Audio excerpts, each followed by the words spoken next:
हुँदै हुँदै धेरै गलत ठाउँमा आइपुगेको पछि मलाई के लाग्यो भने यो एमालेलाई सिद्ध्याउने खेल मात्रै रहेछ भन्ने लाग्यो मलाई। अब आएर यो खेलै एमालेलाई सिद्ध्याउनेसँग सम्बन्धित छ। अब केपीलाई नसिद्ध्या हुँदैन भन्ने माधवको पोजिसन हुन्छ, माधवलाई नसिद्ध्याई हुँदैन भन्ने केपीको पोजिसन हुन्छ। हामी कसरी जित्ने भन्ने त यिनीहरूको हुँदैन। अध्यक्ष छोड अनि मात्रै पार्टी एकता हुन्छ भनेपछि हामी त उनीहरू कि केपी ओलीले आत्मसमर्पण गर्नु पर्यो कि पार्टी विभाजित हुन्छ, कुनै दोस्रो कुरा हुँदैन। र मैले चाहिँ मेरो कुरा गर्ने भने 2 वर्ष अगाडि यिनीहरूको एउटै पार्टीमा बस्ने स्थिति हुँदैन भने मैले 2 वर्ष अगाडि भीमराव त्यो पार्टीको अध्यक्ष हुँदैनन् नि अहिले। त्यो त प्रश्न छ नि। त्यहाँ त किन 10 जना नेता उनीभन्दा माथि छन्, भीमराव कसरी त्यो पार्टीको अध्यक्ष हुन्छन् त? पार्टी व्यवस्थामा गृहयुद्ध र सङ्कटकालको बेला बाह्य आक्रमणको बेला बाहेक पार्टी व्यवस्थामा कुनै पनि कुराभन्दा ठुलो पार्टी नै हुन्छ।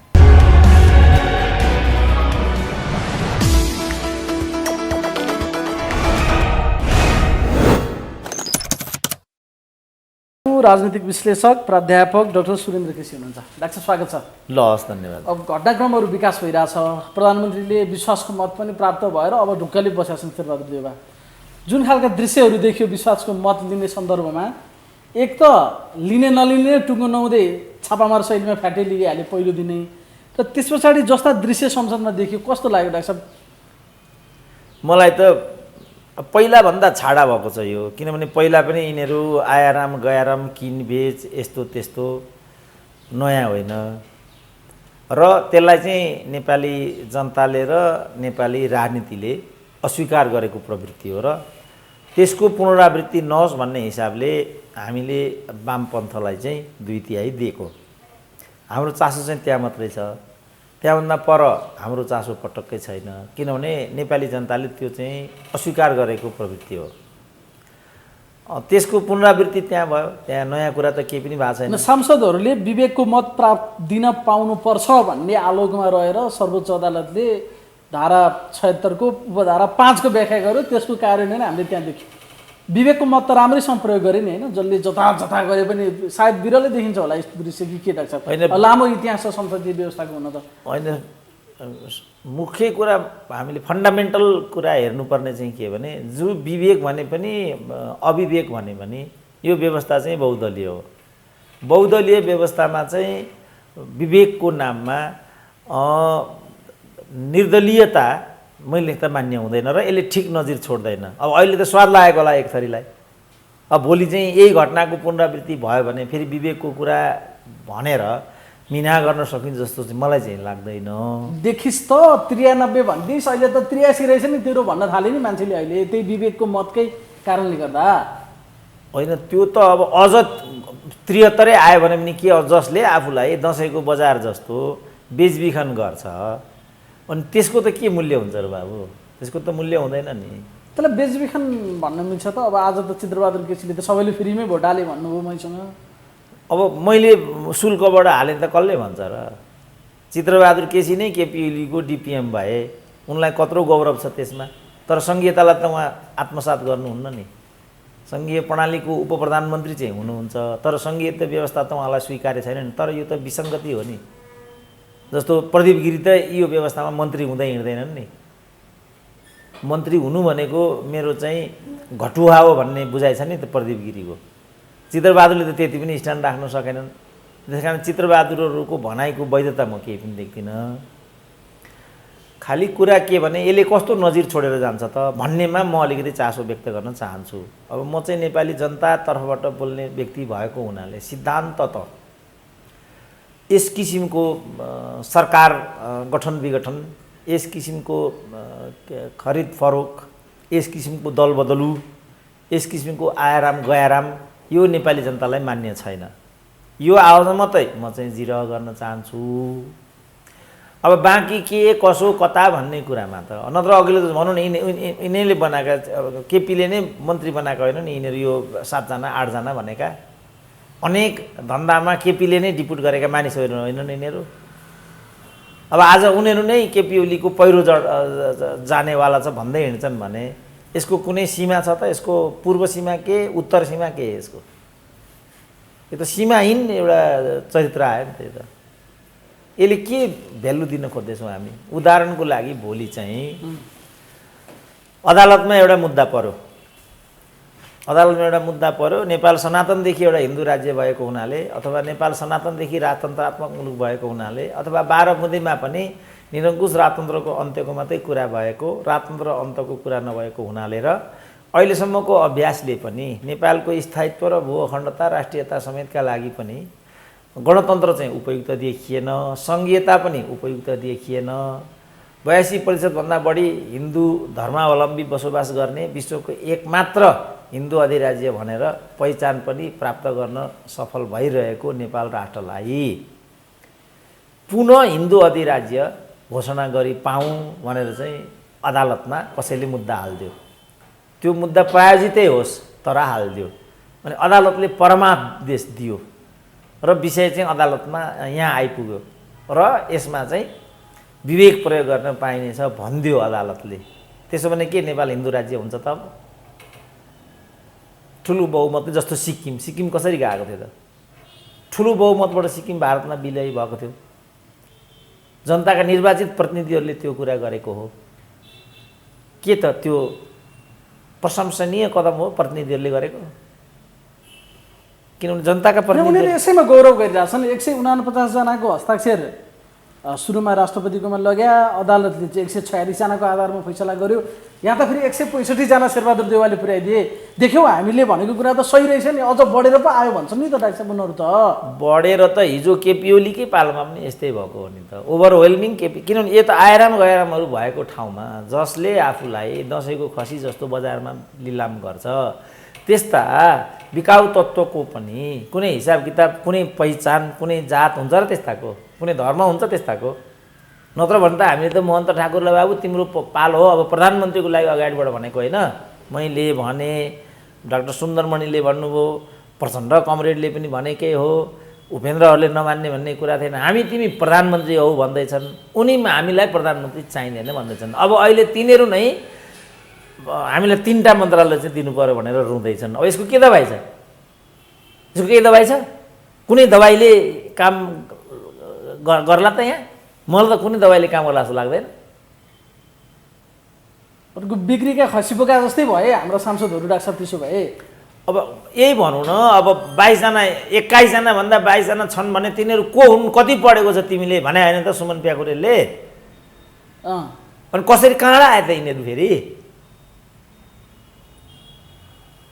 त देखी छ नि, हिसाब देखाउँदै थियो, उनको हिसाबले पनि फेल खायो त्यहाँ। त्यसो अनि अब ती 7 जना मध्ये कतिलाई त केपी ओलीले मन्त्री नै बनाएको होइन त? एउटा आधार बिना, जस्तो आधार बिना बनाएका मन्त्रीहरू घनश्याम भनौँ, योगेश भनौँ, गोकर्ण भनौँ, उनीहरूलाई त निकाले नै दिएको थियो नि त केपी ओलीले। घनश्यामले राजीनामा दिए, योगेशले राजीनामा दिए, गोकर्णलाई त गोकर्ण थम्मा लगाएर हाम्रो मोरङको लालबाबुलाई त ड्रप आउटै गरिदिए। यो संसद पुनर्स्थापना हुनु पर्यो, शेरबहादुर देउवालाई प्रधानमन्त्री, सर्वोच्च अदालतले परमादेश दिनु पर्यो भनेर रिट हाल्ने भीमरावले चाहिँ राजीनामा दिए। केपी ओलीले संसद विघटन गरे पछाडि झन्डा हल्लाएर हिँड्ने प्रेमाले विश्वासको मत दिए शेरबहादुर देउवालाई।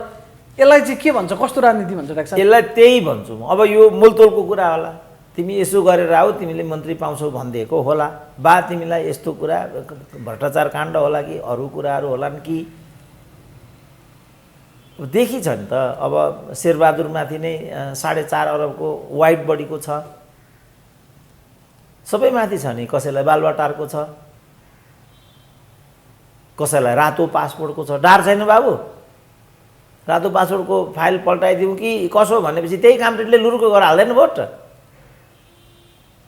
कृष्ण गोपालमाथि नै जातीय छुवाछुत विरुद्धको चाहिँ कानुन लाग्नेवाला छ। कृष्ण गोपाल आयो भने पनि अनौठो हुन्छ त भने। विजय गच्छदा जस्तो मान्छे 2 वर्ष भूमिगत भएको तत्काल चाहिँ हाजिर भएर 10 लाखमा छुट्न सके भने अब आलम छुट्छन्, रेशम चौधरी छुट्छन्। हिजो किन नछुटेका, आज किन छुटेका भन्ने स्थिति छ त यहाँ? बहस त गर्नु सकिने भयो। किनभने केपी ओलीले पनि लाख प्रयास गरेको हो। छुटाउनको लागि होइन रेशम चौधरीलाई उनको बुताले भ्याएको भए त छुटाउँथे नि।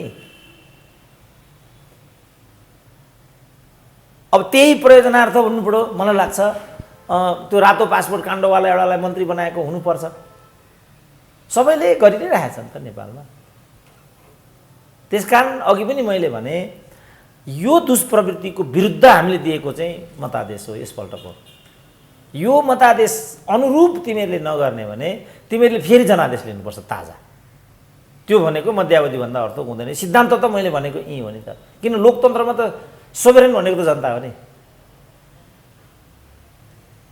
जनताले केका लागि केपी ओलीलाई दिएको त्यत्रो ओभरवेल्मिङ मेजोरिटी ल भन्नु त। त्यो त स्थायित्वको लागि हो। लु ठिक छ समृद्धि आजको भोलि हुँदैन तर सुशासन र स्थिरता त दिन सकिन्छ नि। त योभन्दा पर गएको कुरा लोकतान्त्रिक दृष्टिकोणले जस्तो अब शेरबहादुरकै कुरा गर्ने भने नेपाली काङ्ग्रेसलाई 5 वर्ष प्रतिपक्षमा बस्नको लागि जनादेश दिएको यिनीहरू अझ लोकतन्त्रको पनि कुरा गर्छन् यिनीहरू त। अब त त्यो कुरा गर्न पाइएन अरे नि त। 165 जना त जनादेशबाटै आएका मान्छेले अनुमोदन गरिसके। अब त्यसो भने संविधानमा पनि 90% को समर्थन थियो। ती पनि त जनादेशबाट आएका मान्छे थिए। चुचे नक्सामा चाहिँ 90% कै कुरा थियो। त्यो पनि सर्वसम्मतबाट आएको कुरा थियो।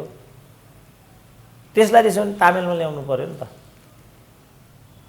लेखा समितिले 4.5 अरबको जुन घोटालाको कुरा थियो वाइट बडीको त्यो पनि त अधिकार सम्पन्न समिति होइन त्यो। त्यसलाई पनि त एक्सनमा ल्याउनु पर्यो। लोकतन्त्र भनेको समयअनुसार स्वार्थअनुसार व्याख्या अपव्याख्या गर्न छुट दिने प्रणाली होइन। लोकतन्त्र भनेको त स्ट्रिक्टली विधिको शासनको भनेको मान्छेले आफ्नो अनुकूलतामा व्याख्या गरे होइन। लोकतन्त्रको परिभाषा आफ्नो अनुकूलतामा त्यो त एमालेकै झगडाको कुरा गरौँ न।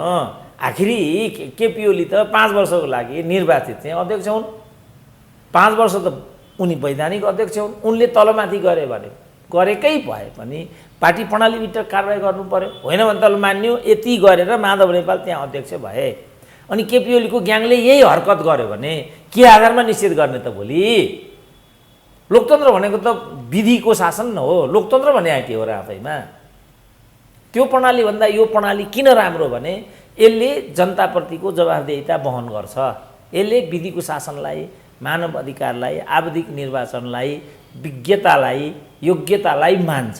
तब न लोकतन्त्र हो। राणाका पालामा के थियो आजदेखि त मेजर भएपछि त मेजर हुन्थ्यो होइन त कर्णेल भएपछि कर्णेलै हुन्थ्यो। त उत्तराधिकारीको लिस्टमा परिस् भनेपछि पर्थ्यो। परिनुहोस् भनेपछि रुद्र शमशेरलाई कसरी पाल्पा निष्कासन गरे त?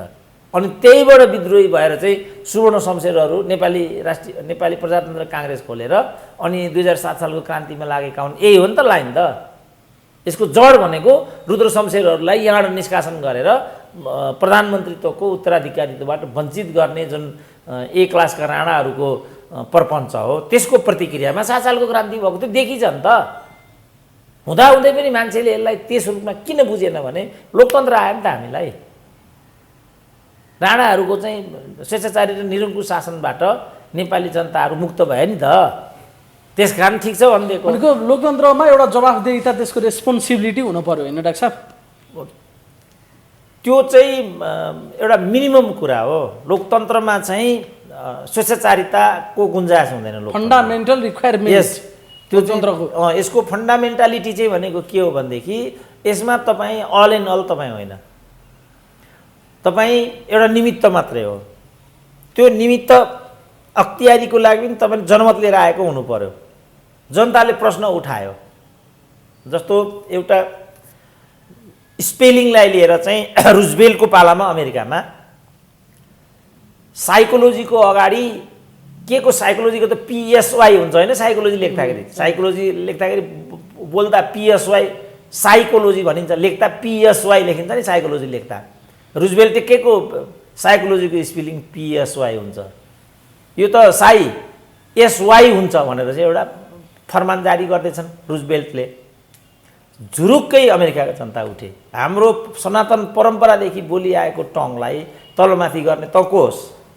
तँलाई त हामीले निमित्त मत दिएर 5 वर्ष त्यहाँ हाम्रो सेवा गर भनेर पठाएको पात्र पो होस् त। तैँले हाम्रो सनातन परम्परा धर्ममाथि प्रहार गर्ने तँलाई हुँदैन भनेपछि अमेरिका जनताले आगो फुके। आगो बलेपछि दन भएर अब जानेर छु भन्ने निश्चित भएपछि म सेवा चाहन्छु। परम्परादेखि जे चलिआएको छ अमेरिकामा म त्यही पक्षमा छु, यो फिर्ता लिन्छु भने। अब यहाँ आउँ, यहाँ पनि अहिले एम्बुस नम्बरको चाहिँ चलिराखेको छ हरकत। त्यो एम्बुस नम्बर भनेको पनि पैसा कमाउने र यहाँका साधारण स्रोतहरू, किनभने एम्बुस चाहिँ विदेशी कम्पनीले लिन्छ। जसरी एमआरपीको हकमा एकचोटि यहाँ बबन्डर भएको थियो नि, यो एमआरपीबाट चाहिँ नेपालीहरूको सूचना सूत्र सबै बाहिर जान्छ। यो ठिक हुन्छ कि हुँदैन भन्नेमा डिबेट गऱ्यौँ नि हामीले। आफ्नै कुराहरू त्यहाँ भए, त्यसमा के हुन्छ के हुँदैन भने अहिले एम्बुस नम्बरमा ठ्याक्कै त्यो कुरा भएर आइराखेको छ। यो चाहिँ नेपाली भाषाप्रतिको घात हो। यसले हाम्रो गोपनीयतालाई चाहिँ बाहिर पुर्याउँछ। यसले चाहिँ हाम्रो गोपनीयताको जुन हक संविधानका धाराहरूले ग्यारेन्टी गरेको छ, ती कुराहरूमाथि पनि यसले चाहिँ साङ्घातिक हमला गर्छ। त्यसकारण एम्बुस नम्बर उपयुक्त हुन्न भनेर चाहिँ एकजना न्यायाधीश थिए नि, चोलेन्द्रभन्दा पहिलाका, के नाम अरे, के नाम अहिले बिर्सियो नि, एकजना न्यायाधीश थिए। तिनले अन्तरिम आदेश दिएर गए।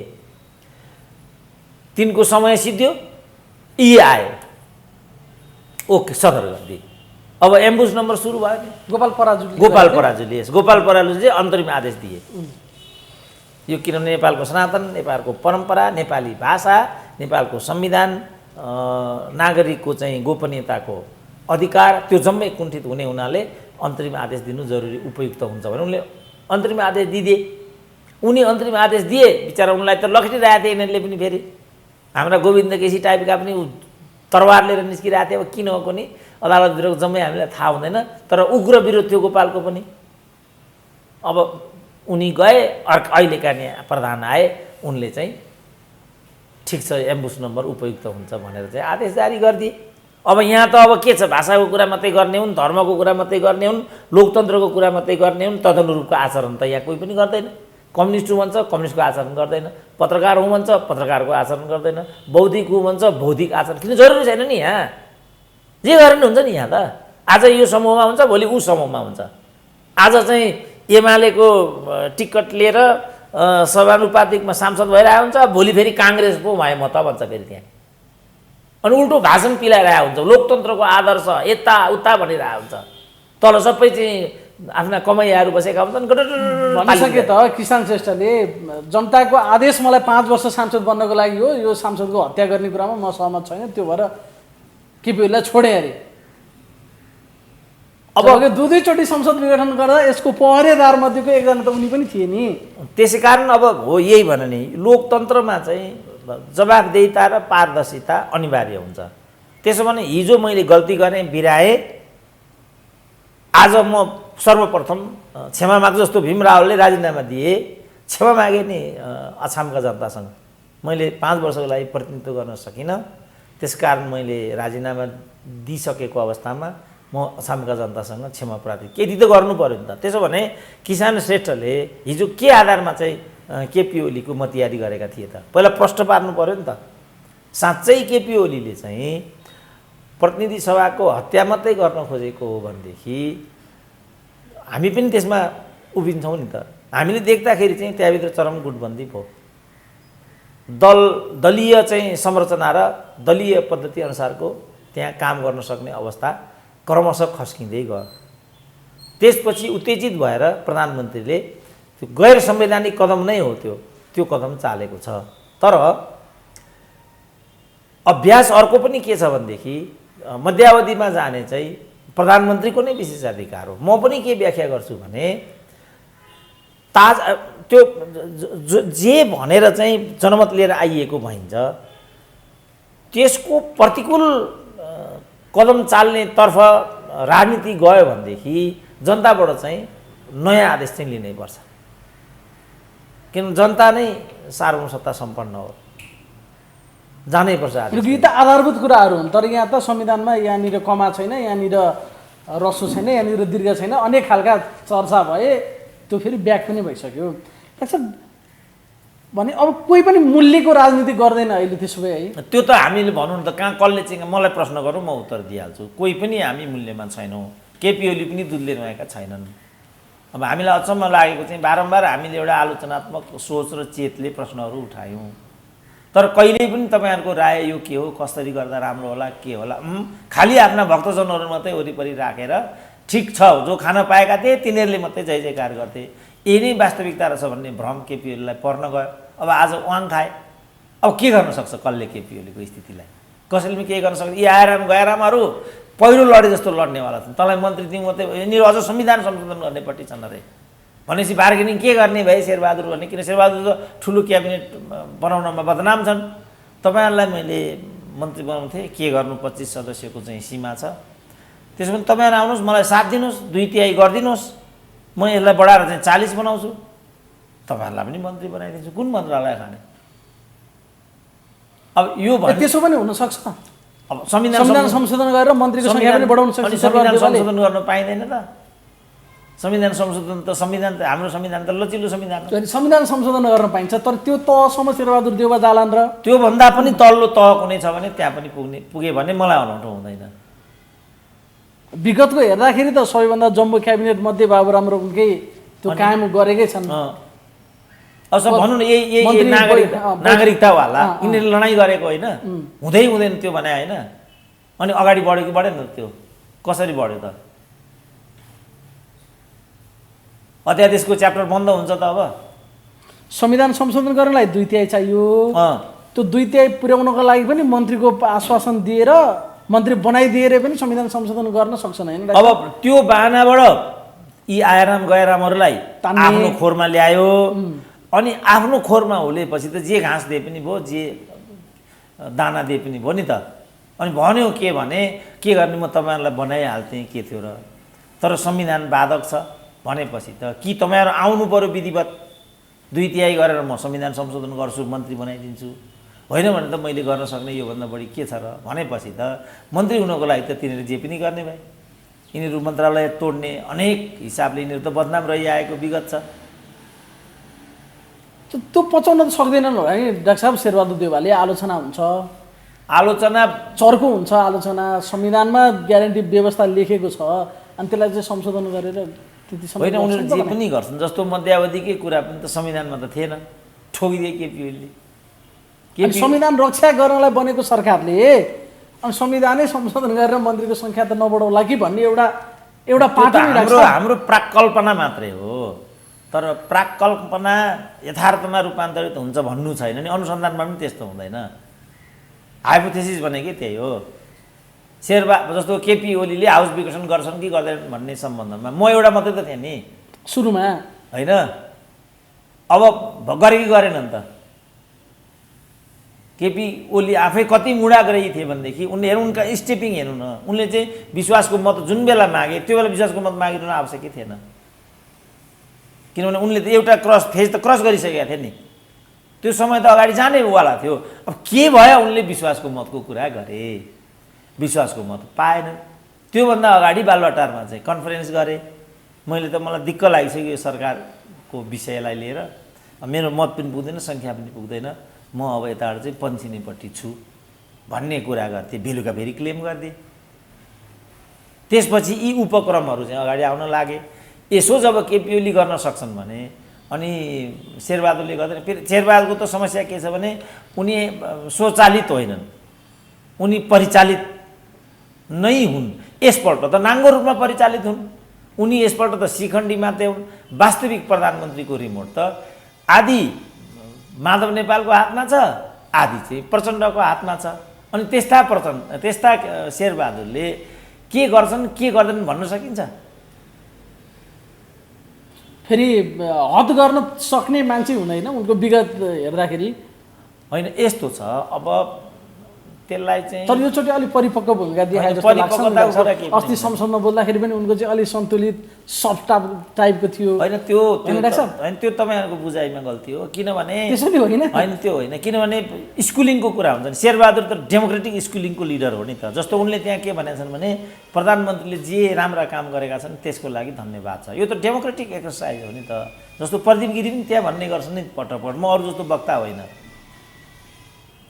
सरकारका कतिपय राम्रा कुराहरूको मैले प्रेजै गरेको हुन्छु, तर कतिपय कुराहरू चाहिँ आपत्तिजनक भयो भने ती कुराहरूमा पनि म मुखर ढङ्गले बोल्छु। मन्त्री हुन पाउँछु कि पाउँदैन भनेर मैले यो बोलेको होइन। अब केपी ओलीले त्यसलाई पनि भ्यालु गरेनन्। होइन अनि मिनेन्द्र रिजाल र शेरबहादुर देउवाको फरक स्कुलिङ हो र त्यहीँ हेर्दाखेरि चर्को क्रान्तिकारी त मिनेन्द्र रिजालको स्पिच थियो त्यो दिनको डाक्टर साहबले त मिहिन ढङ्गले हेर्नुभयो नि सबै बोलेको। यस्तो छ नि त, जस्तो मिनेन्द्र रिजालकै कुरा गर्ने भने लिम्पियाधुरा प्रकरण चुचे नक्सा प्रकरणमा भारतीय पत्रकारलाई हप्काएको हो कि होइन त? हो। त्यसकारण मिनेन्द्र रिजाल अलिकति चर्को बोल्छन्, त्यो कुरा सत्य हो। शेरबहादुर या त चर्को बोल्दैनन्, बोलिहाले पनि उनी चाहिँ बोल्ने कुरामा त्यति सौख राख्दैनन् क्या। किनभने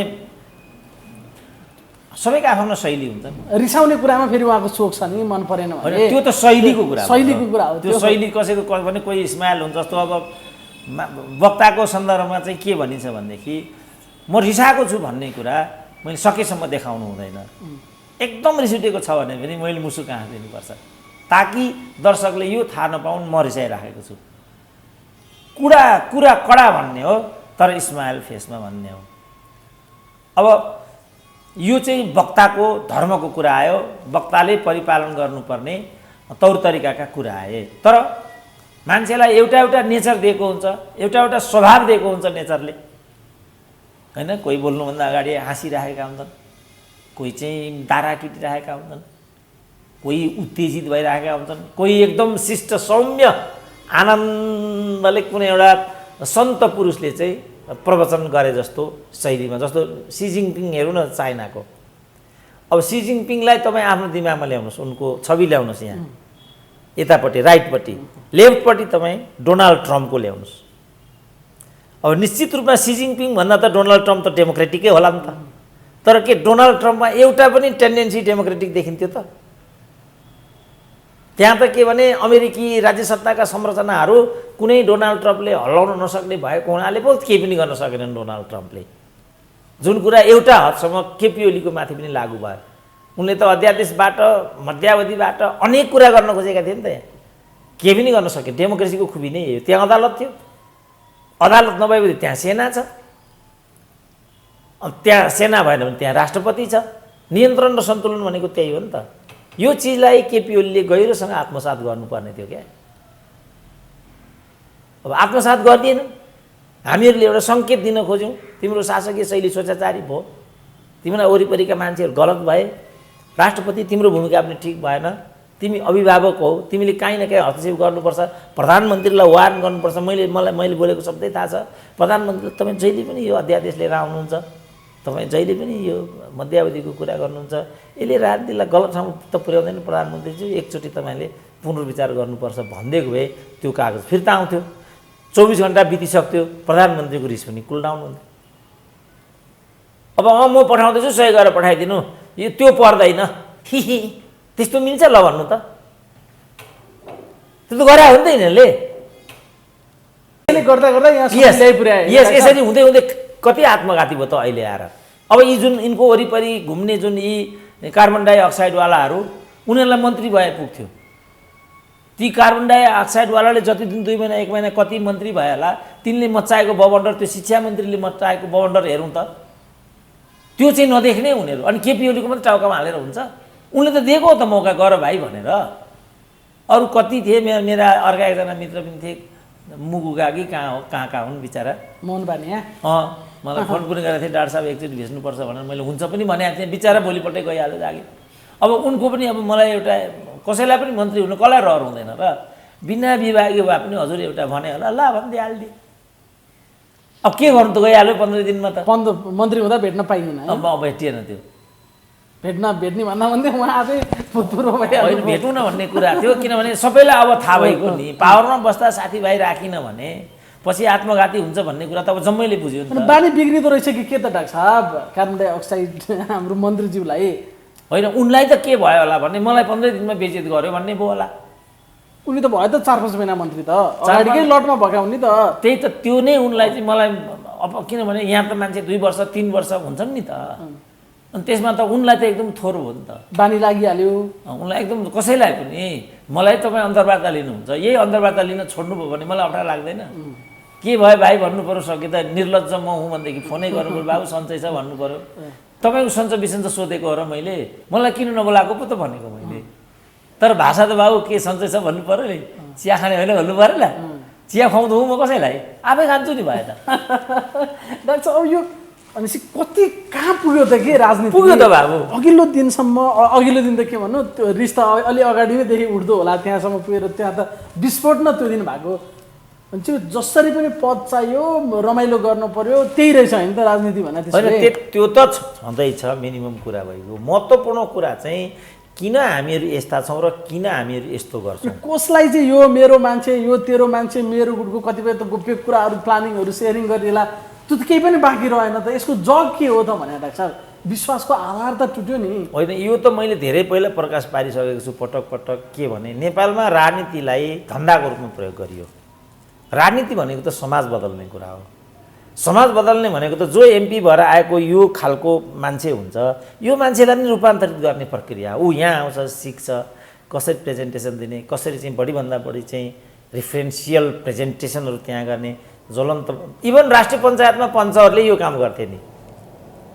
एउटा जिउँदो हाउस थियो नि गाँठे पञ्चहरूको राष्ट्रिय पञ्चायत। योभन्दा त धेरै नै साउन्ड थियो नि त्यो। यहाँ त एक दिन पनि सिरियस कुरा भएको मैले चाहिँ आजसम्म देखाएको छैन। कहिलेकाहीँ प्रदीप गिरीको सत्य कुरा हो, बाँकी कसैले पनि त्यहाँ चाहिँ रिफरेन्सियल भ्यालिड र जनतासँग चासो छ जस्तो यही भनौँ न। अब हामी चाहिँ कोभिडमा छौँ, अहिले पनि हामीले चाहिँ 10% भ्याक्सिन पाइरहेका छैनौँ। संसारले अमेरिकामा, चाइनामा 1.25 अरब जतिले लगाइसके, भारतमा पनि 20-30 करोडले त लगाइसकेको हुँदो। एउटा भ्याक्सिन पनि ल्याएर नेपाली जनतालाई दिन सक्दैनौँ त हामी। यो के भएको भनेर त कसैले पनि गम्भीर आवाज त त्यहाँ उठाएनन्। आफू लगाएको छन् यिनीहरूले। जुन यो कोभिसिल्ड इन्डियाबाट आएको 10 लाख, यो चाहिँ यिनीहरूले उमेर वाइज रूपमा चाहिँ लगाउने भने त्यसमा म आफू पनि एउटा परेँ। अब 2 डोज लगाउनु पर्ने कुरा थियो, पहिलो डोज लगाएर हामीलाई असरल छोडिदिए। यो के हो? यो जनताको स्वास्थ्यमाथि खेलबाड गर्ने भन्नुपर्छ पर्दैन? भन्नै सकेन उसले, किनभने त्यसपछि उनीहरूले अर्को डोज त अर्को खेप त नपठाउने भयो इन्डियाले, आफू लगाइदिए। अस्ति कहाँ उदयपुरको कि कहाँ एउटा लाइभ आइराखेको थियो नि, कुना कुनामा गएर 8,000सम्म तिरेर यहीँ काठमाडौँ मान्छेले यो लगाइराखेको रहेछ। घर घरमा लगाइराखेका छन् त्यो तरिकाबाट। अनि यो के हो भन्नुपर्छ कि पर्दैन? त्यो भन्ने त फुर्सदै छैन। अब भनेपछि कोरोना आएको बेलादेखि यताको कोरोना चर्को भएर निस्क्यो फेरि राजनीति। अब भनेपछि त हो। त्यसैले मैले भने राजनीति भनेको त चर्को सुधो होइन नि त। राजनीति भनेको त जनतालाई खास मार्का कहाँ परिरहेछ, जनतालाई खास अप्ठ्यारो कहाँ छ, जनताका जनजीविकाका प्रश्नहरू के हुन्। जस्तो हाम्रा पालामा त त्यही यिनै नेताहरू त हुन् नि, यिनीहरूले नै हामीलाई सिकाएको त हो नि। दरबार ऐयासी भयो, सम्पूर्ण खर्चको केन्द्रबिन्दु चाहिँ दरबार हो। दरबारका आफन्तजनहरूले मात्रै राज्य लुटे, सम्पूर्ण कुरा भयो। यही नै थियो एजेन्डा, क्रान्ति इत्यादि भन्ने त गफै त रहेछ नि। त्यो त सिद्ध भइहाल्यो नि। माओवादी जनयुद्ध के भन्थ्यो, जनयुद्धको प्रतिफल के पायो त नेपाली जनताले? उनीहरू भन्छन् सङ्घीयता भयो, धर्मनिरपेक्षता भयो, गणतन्त्र भयो, होइन त? यसैका लागि जनयुद्ध लडिएको हो त पक्का कुरा। यो त बाइद हो, यही प्रचण्डले नै भने जस्तो गर्दा गर्दै जनयुद्ध भयो भन्थे अरे कथा हो। गर्दा गर्दै आएका त हुन् यिनीहरू। सङ्घीयता मधेस आन्दोलनले ल्याएको हो। धर्मनिरपेक्ष कसरी आयो भन्ने कुरा उनीहरू कसैलाई पनि थाहा भएन अरे। एकचोटि ताली ठोक्ने बेला मात्र थाहा पाए। अब हाम्रो लक्ष्मण घिमिरेले नै भनिरहेको छ नि त। त्यति बेर म एउटा इन्टरनेसनल कन्फरेन्स थिएँ यहाँ, रविशङ्कर भन्ने भारतका चाहिँ मिनिस्टर, अहिले यो चोटिको क्याबिनेटमा ड्रप आउट भए, नत्र कानुन मन्त्री थिए तिनी, त्यहाँ ती पनि आएका थिए। त्यहाँ चाहिँ यो प्रश्न उठ्दाखेरि लक्ष्मण घिमिरेले के भने म त्यति बेर चिफ सचेतक थिएँ, मुख्य सचेतक थिएँ। यो धर्मनिरपेक्षता कसरी आएको भन्ने कुरा मलाई नै थाहा भएन भन्छ। उनले नै भनेको, सुशील कोइरालाले नै भनेको छ यो कुरा। शशाङ्क कोइरालाले पनि जनमत सङ्ग्रह गर्नुपर्छ, यो ठिक भएको छैन भनेका हुन् एकचोटि बिबिसीमा। सायद यो निर्वाचनको मुखमा भनेको होला उनले भनेका थिए। भनेपछि कहाँ आयो त यो धर्मनिरपेक्षता? एजेन्डा पनि थिएन, 12 बुँदेमा पनि थिएन, इभन राजतन्त्र अन्त्यको कुरा पनि त्यहाँ थिएन। अनि कहाँ आयो त त्यो? यो त हठात आएको छ भनेको बेला बेलामा आउँदो रहेछ यस्तो कुराहरू। डाक्टर भीम रावलले चाहिँ किन राजीनामा दिए? भीम रावलले चाहिँ माधव नेपालले फेक वार नगरिकन रियल वार गरेको होला भन्ने भ्रम रहेछ उनलाई। वास्तवमा यो माधव नेपालको वार चाहिँ फेक थियो भन्थे एउटा, गर्थे अर्कै। यिनलाई के लाग्यो भने यो जे भन्छन् त्यो गर्छन् भन्ने लाग्यो। त्यसपछि अनि उनी असहजता भएर राजीनामा माधव नेपालका कारणले चाहिँ हो भीम रावले राजीनामा दिए। त्यसमा के दुई मत भयो त? कार्यदलको संयोजक माधव नेपालको तर्फबाट उनलाई बनाइएको थियो। माधव नेपालले त्यो कार्यदलको रिपोर्टलाई अस्वीकार गरे। त अस्वीकार गर्नु थियो भने किन कार्यदल बनाउनु पर्थ्यो त? त्यसपछि उनले राजीनामा दिएका हुन्। अनि केपी ओलीसँगको अलि पछिल्लो समय उनको हिमचिम अलि बढ्या भन्ने मान्छेले त्यो गर्छन्। अब त उनले होइन भने तर अब सहअध्यक्ष केदेखि धेरै प्रलोभनहरू आयो भन्थे त्यो चिजले त काम गरेन। होइन, यहाँ त भन्छन् क्या मैले नै विप्लवको प्रकरणलाई लिएर बालवाटारमा प्रधानमन्त्रीलाई त्यो बेला भेटेको थिएँ, राजदूत माग्न गयो भने। म आफै जिउँदैछु नि त। फेरि म केपी ओलीलाई भेट्छु 1-2 दिनमा सिम्पेथी दिनको लागि। तपाईँ चाहिँ अनि एउटा प्राइम मिनिस्टर हुनुहुन्थ्यो, तपाईँलाई बेदखल गरे, how are you prime minister भन्नुला भन्ने लागिरहेछ मलाई यहाँ। फेरि म भेट्न जान्छु। अनि के माग्नु गएन त त्यसो भने? म अब जान्छु 2-3 दिनमै भेट्छु म। ल अब अनि किन गएँ त त्यसो भने? म त्यहाँ यस्तो चलन छ क्या, यहाँ जे गर एउटा भनिदिइहाल्ने। अनि एउटा कुरा गऱ्यो भने पद नपाएर भनिदियो। अनि अर्को घर ऊ इन्डियन दूतावास छिर्यो भने ऊ दलाल इन्डिया छिर्यो भनिदिन्छन्। अब मैले त भने मैले ट्रिटमेन्ट यहाँ अपरेसन गराएर आएँ होइन। अब मेरो घर जग्गा अहिले पनि धरौटी छ, यो अपरेसन गरे बापत रले उपचार गराइदियो भन्थे। भीमरावको कुरा पनि यही हो। भीमरावको भनाइ त अहिले के छ भने त्यो आधिकारिक अनाधिकृत के हो। तर मलाई चाहिँ कार्यवाहक अध्यक्ष रको इन्डियन उसले भेट्यो भन्ने र हल्ला गर्नेहरू नै यिनीहरू हुन् भनेको छ भीमरावले। अब विचार गर्नु न, यिनीहरू भनेको माधव नेपालहरू नै मिडियामा त्यो हल्ला आयो कि र यिनीहरूले नै चलाइदिएको भन्ने बुझाइ छ भीमरावको चाहिँ। किनभने त्यहाँ गएको कुरा अब के कारणले गएका थिए, कार्यदलको सदस्य भएपछि त्यो हिसाबले गएका हुन् कि अब के कारणले गएको थियो त उनले भन्नु पर्यो। तर एउटा कुरा त प्रश्न के छ भने भीमराव त्यो पार्टीको अध्यक्ष हुँदैनन् नि अहिले। त्यो त प्रश्न छ नि त्यहाँ त। किन 10 जना नेता उनीभन्दा माथि छन्, अनि भीमराव कसरी त्यो पार्टीको अध्यक्ष हुन्छन् त? त्यो हिसाबले मैले चाहिँ त्यही बेला लक काटेको थिएँ कि यो चाहिँ हल्ला आयो भनेर त्यही बेला। किनभने होइन भीमरावले पनि कि त आफू चाहिँ हस्ताक्षर गर्न जाने हिजो रिट लिएर पनि शेरबहादुर देउवालाई परमादेश पनि दिने, अनि विश्वासको मत दिने बेलामा चाहिँ कि त विपक्षमा हाल्नु पऱ्यो कि पक्षमा दिनु पऱ्यो। अनि के पारा देखाएको भने क्या लाग्छ त्यतिखेर चाहिँ। अरू त तटस्थ बसे त, अब कोही बाहिर निस्के कोही के गरे कि झोक चलो भीमरावलाई त्यतिखेर। होइन त्यति बेला चाहिँ त्यही मैले भने नि त, माधव नेपालले जुन यो सङ्घर्ष गरिराखेका छन् यो स्युडो वार हो भन्ने लागेको थिएन क्या भीमरावले। यो चाहिँ रियल वार हो भन्ने लागिराखेको थियो। एउटा बिन्दुमा गएर यो फेक वार रहेछ भन्ने कुरा थाहा पाए भीमरावले। अनि फेक वारको मतियार भीमराव जस्तो पढे लेखेको मान्छे हुनसक्छ त भने नि। मैले चाहिँ यो अन्तर्वार्ता तपाईँहरूको एउटा प्रोफेसनल अन्तर्वार्ता हो इत्यादि हो भनेर चाहिँ म यो अन्तर्वार्ता दिएको छु, दिएकै छु।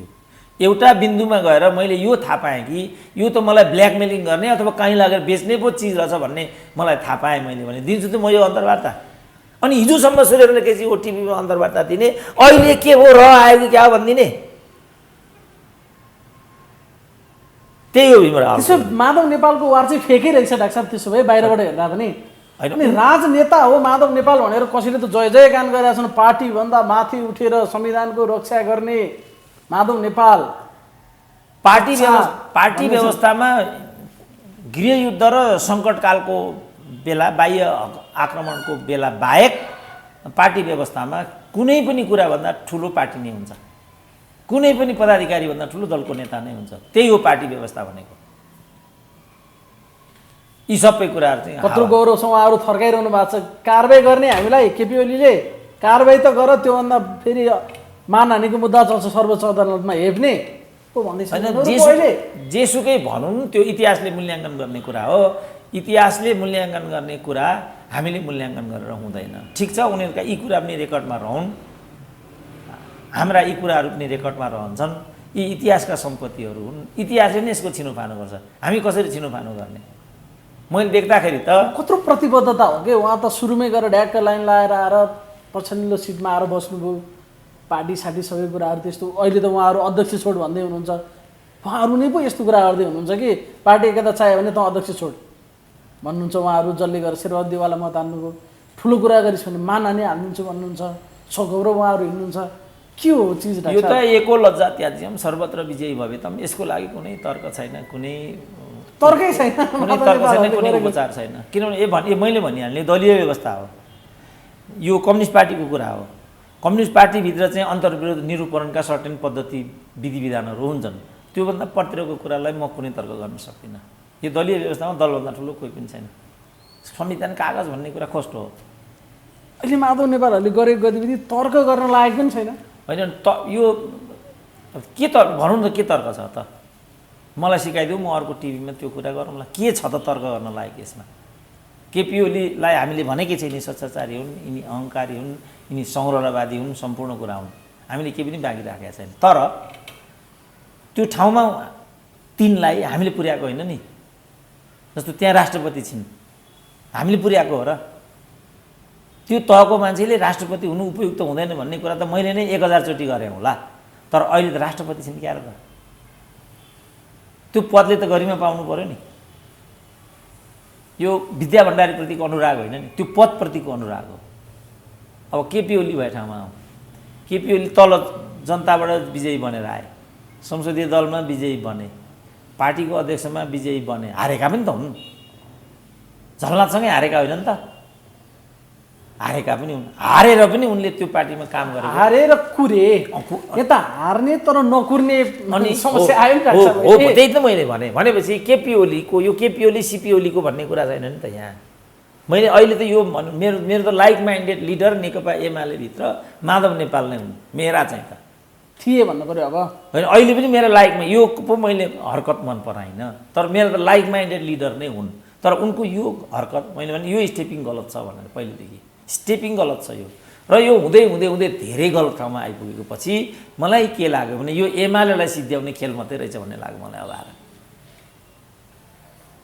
यो खेलै एमालेलाई सिद्ध्याउनेसँग सम्बन्धित छ, यो सिपिडिपीसँग सम्बन्धित छ। यो केपी माधवको लफडा होइन, यो एमाले भन्ने पार्टीलाई सिद्ध्याउने खेल हो। अब त सिद्धिएन त। अब यो अब एमाले भन्ने पार्टीले कुनै ठाउँमा निर्विवाद एक स्थान जित्छ भने त्यो कुन ठाउँ मलाई भनिदिनु त ल। किनभने अब केपीलाई नसिद्ध्या हुँदैन भन्ने माधवको पोजिसन हुन्छ, माधवलाई नसिद्ध्याइ हुँदैन भन्ने केपीको पोजिसन हुन्छ। हामी कसरी जित्ने भन्ने त यिनीहरूको हुँदैन, कसरी सिद्ध्याउने भन्ने मात्र हुन्छ होइन। त्यो जस्तो यही भन्नु 54मा चाहिँ त्यति बेला एमाले विभाजित भयो, 56मा निर्वाचनमा गए, 56मा निर्वाचितमा गइसकेपछि त्यति बेला एमालेको पोलिसी के भयो भने हाम्रो जेत होला तर वामदेवले एक सिट पनि जित्नु हुँदैन, वामले 0 भयो।